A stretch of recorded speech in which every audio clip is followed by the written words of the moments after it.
आज मैं आपको आरोह पाठ्य पुस्तक से हिंदी गद्य खंड में पाठ 5 चार्ली चैपलिन यानी हम सब पाठ के प्रश्नोत्तर लिखवा रहे हैं। प्रश्न नंबर 1, नीचे लिखे गद्यांश को पढ़कर पूछे गए प्रश्नों के उत्तर लिखिए। गद्यांश: पौन शताब्दी से चैपलिन की कला दुनिया के सामने और 5 पीढ़ियों को मुग्ध कर चुकी है। समय, भूगोल और संस्कृतियों की सीमाओं से खिलवाड़ करता हुआ चार्ली आज भारत के लाखों बच्चों को हंसा रहा है, जो उसे अपने बुढ़ापे तक याद रखेंगे। पश्चिम में तो बार बार चार्ली का पुनर्जीवन होता है। विकासशील दुनिया में जैसे जैसे टेलीविजन और वीडियो का प्रसार हो रहा है, एक बहुत बड़ा दर्शक वर्ग नए सिरे से चार्ली को घड़ी सुधारते या जूते खाने की कोशिश करते हुए देख रहा है। चैपली की ऐसी कुछ फिल्में या इस्तेमाल न की गई रीलें भी मिली हैं, जिनके बारे में कोई जानता न था। अभी चैपलिन पर करीब 50 वर्षों तक काफी कुछ कहा जाएगा। प्रश्न का खंड: चार्ली की जन्मशती का वर्ष क्यों महत्वपूर्ण है? उत्तर: चार्ली की जन्मशती का वर्ष महत्वपूर्ण इसलिए है क्योंकि इस वर्ष उनकी पहली फिल्म मेकिंग ए लिविंग के 75 वर्ष पूरे हो गए हैं। वह 5 पीढ़ियों को मुक्त कर चुकी हैं। खा खंड: विकासशील देशों में चैपलिन की लोकप्रियता का क्या कारण है? उत्तर: विकासशील देशों में टेलीविजन व वीडियो का प्रसार हो रहा है, जिसके कारण एक बड़ा व नया दर्शक वर्ग फिल्मी कार्यक्रमों से जुड़ा रहा है। वह चार्ली को घड़ी सुधारते या जूते खाने की कोशिश करते हुए देख रहा है। गा खंड: लेखक ने कहा है कि चैपलिन पर करीब 50 वर्षों तक काफी कुछ कहा जाएगा। उत्तर: लेखक ने यह बात इसलिए कही है क्योंकि चैपलिन की कुछ फिल्मों की रीलें मिली हैं जो इस्तेमाल नहीं हुई हैं। इनके बारे में किसी को जानकारी नहीं थी, इसलिए अभी उन पर काम होना शेष है। प्रश्न अभ्यास: प्रश्न 1, लेखक ने ऐसा क्यों कहा कि अभी चैपलिन पर करीब 50 वर्षों तक काफी कुछ कहा जाएगा? उत्तर: चार्ली चैपलिन 75 सालों से संसार को अपने अभिनय से मोहित करते आ रहे। उनकी कला ने वक्त, भूगोल और विभिन्न संस्कृतियों पर जीत प्राप्त कर बच्चों, बूढ़ों और युवाओं का चिरस्मरणीय मनोरंजन किया है। जैसे जैसे विकासशील देशों में टेलीविजन का प्रसार बढ़ रहा है, वैसे वैसे वे चार्ली की कला से परिचित हो रहे हैं। इन देशों में वे रोज नए रूपों में देखे जाते हैं।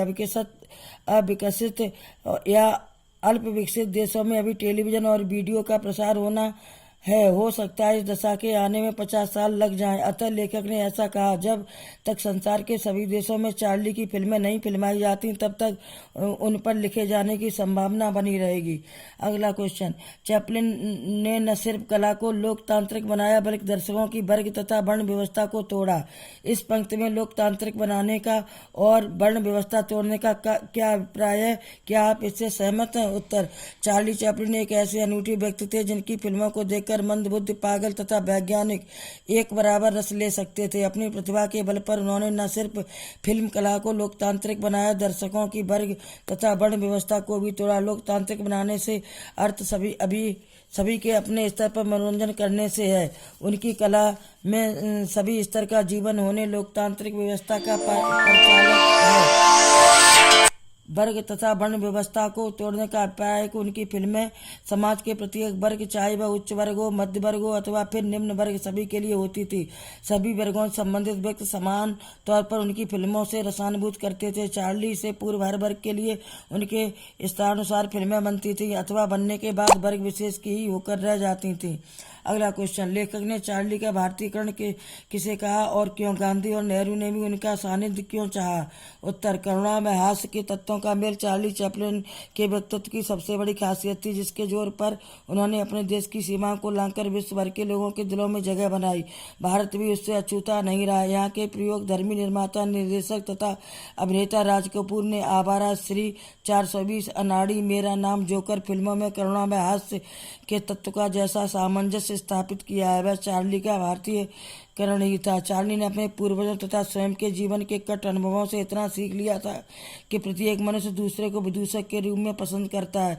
असल में हर मनुष्य नियत के हाथों विदूषक बन जाता है। जीवन के प्रति ऐसी नजरिया खाने के कारण ही गांधी और नेहरू भी उनका सानिध्य चाहते थे। अगला क्वेश्चन: लेखक ने कलाकृति और रस के संदर्भ में किसे श्रेयस्कर माना और क्यों? क्या आप कुछ ऐसे उदाहरण दे सकते हैं जहाँ कोई रस साथ साथ आए हों? उत्तर: भारतीय कला और सौंदर्य शास्त्र अपने विभिन्न रसों के लिए प्रसिद्ध है तथा इसमें अनेक रसों के एक साथ होने को श्रेयस्कर माना गया। मनुष्य के जीवन में एक ही रस की प्रधानता नहीं रहती है। विभिन्न परिस्थितियों से गुजरते हुए हमें अनेक रसों के अनुभवों से गुजरना पड़ता है। ऐसे में एक ही रस से जीवन में नीरसता आ जाती है तो एक साथ से ज्यादा रस श्रेयस्कर माने जाते हैं। माता यशोदा द्वारा पुत्र श्री कृष्ण के मुख से समस्त ब्रह्मांड का दर्शन एक साथ भयानक, अद्भुत तथा बासल रस का सुंदर मेल व्यक्त करता है। अगला क्वेश्चन, जीवन की जद्दोजहद ने चार्ली के व्यक्तित्व को कैसे संपन्न बनाया है? उत्तर, चार्ली जिस प्रकार अपने किरदार की आत्मा तक पहुंचकर अपनी भूमिका से न्याय करते थे उससे साफ है कि वे एक दृढ़ निश्चयी, समर्पित तथा कला प्रेमी व्यक्तित्व थे। उनके इस महान व संपन्न व्यक्तित्व के पीछे उनके संघर्षपूर्ण अतीत का हाथ रहा। उन्होंने स्वयं समाज से प्रत्यक्ष तथा अभिनय करके जीविका कमाने वाली माता की पीड़ा को महसूस किया था। गरीबी की मार तथा मां के पागलपन से जूझने की पीड़ा उन्होंने झेली थी। यही नहीं, उनकी नानी भी खानाबदोश जात से संबंधित थी। वे खुद चार्ली को साम्राज्यवाद, पूंजीवाद और सामंतवाद के नशे में चूर समाज से दुत्कार झेलनी पड़ी थी।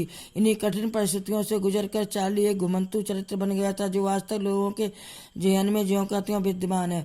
अगला क्वेश्चन, चार्ली चैपलिन की फिल्मों में निहित पीड़ा, करुणा, हास्य का सामंजस्य भारतीय कला और सौंदर्य शास्त्र की परिधि में क्यों नहीं आता?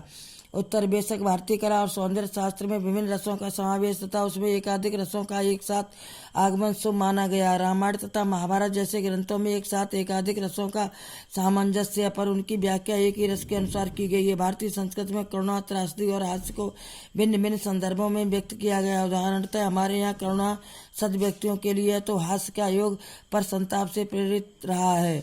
अगला क्वेश्चन, चार्ली सबसे ज्यादा स्वयं पर कब हंसता है? उत्तर, चार्ली सबसे अधिक स्वयं पर तब हंसता है जब वह स्वयं को गर्वोन्मत्त, आत्मविश्वास से लबरेज, कामयाबी, सभ्यता, संस्कृति और समृद्धि की प्रतिमूर्ति, दूसरों से ज्यादा ताकतवर तथा श्रेष्ठ, अपने वज्र से भी कठोर या फूलों से भी कोमल पल में दिखलाता। उनकी यह हालत कुछ ही पल ठहरती है। बच्चों, पाठ पूरा हुआ। प्रश्नोत्तर लिखें और याद करें।